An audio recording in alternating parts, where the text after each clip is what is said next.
Hello dear student. तो अब हम बात करने जा रहे हैं coupling methods in multi stage amplifier.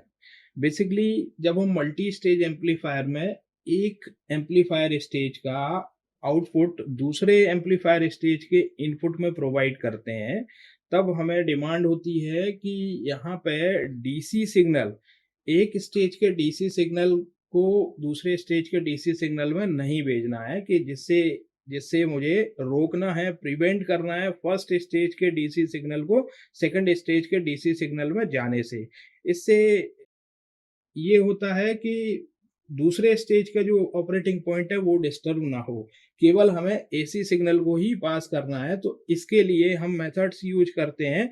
Basically जो मेथड्स यूज करेंगे कपलिंग मेथड्स, और कपलिंग मेथड्स में डिफरेंट डिमांड होती है फ्रीक्वेंसीज की, सिग्नल्स की डिमांड होती है कि कब हमें कौन सी कपलिंग मेथड्स का यूज करना है। तो coupling methods in multi stage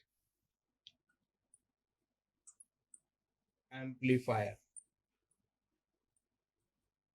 तो ध्यान रखना है आपको कि कपलिंग कब करते हैं हम। दो स्टेज के बीच में कपलिंग डिवाइसेस लगाते हैं, कुछ कपलिंग जैसे रजिस्टर कैपेसिटर्स के अलावा कभी डायरेक्ट कपल भी करते हैं। इसके अलावा हम ट्रांसफार्मर या चोक कपल भी, इंडक्टर कपलिंग या चोक कपल या ट्रांसफार्मर कपल भी करते हैं। तो उसका उद्देश्य क्या होता है कि एक अच्छा कपलिंग नेटवर्क वो नेटवर्क होता है जो डीसी को ब्लॉक कर दे और एसी को पास होने दे, एसी सिग्नल को पास होने दे और डीसी सिग्नल को ब्लॉक कर दे। तो इस तरह से जो कपलिंग मेथड्स का यूज है वो ये है कि ये डीसी सिग्नल को ब्लॉक करता है और एसी सिग्नल को पास करता है।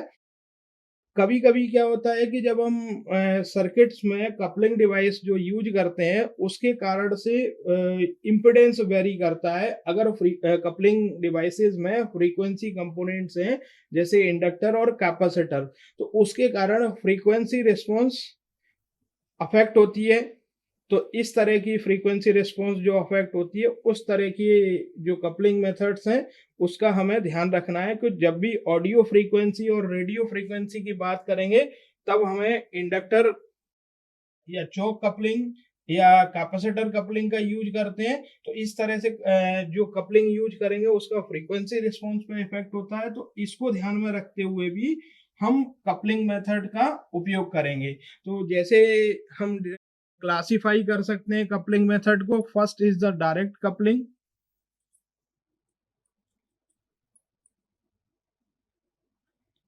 Second RC coupling, capacitor coupling को जनरली हम आरसी कपलिंग बोलते हैं, and third is choke coupling और ट्रांसफार्मर कपलिंग।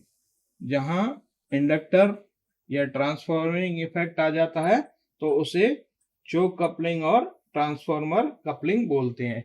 तो ध्यान रखना है आपको, एम क्या है यहाँ पे कपलिंग का, कि डीसी सिग्नल को प्रिवेंट करना है और एसी सिग्नल को पास होने देना है। दूसरा फ्रीक्वेंसी रिस्पॉन्स को कंट्रोल करना है। तो फ्रीक्वेंसी रिस्पॉन्स को कंट्रोल करने के लिए यहाँ पे एक फैक्टर है कैपेसिटर, और यहाँ पर transformer that means inductor factor है। तो यहाँ इस तरह की कपलिंग को ये बेसिकली डीसी सिग्नल्स के लिए यूज करते हैं, इवन डीसी एम्पलीफाई करने के लिए भी यूज करते हैं। सिमिलरली आरसी कपलिंग का यूज हम ऑडियो फ्रीक्वेंसीज के लिए करते हैं, और चोक और ट्रांसफर कपलिंग का यूज हम रेडियो फ्रीक्वेंसी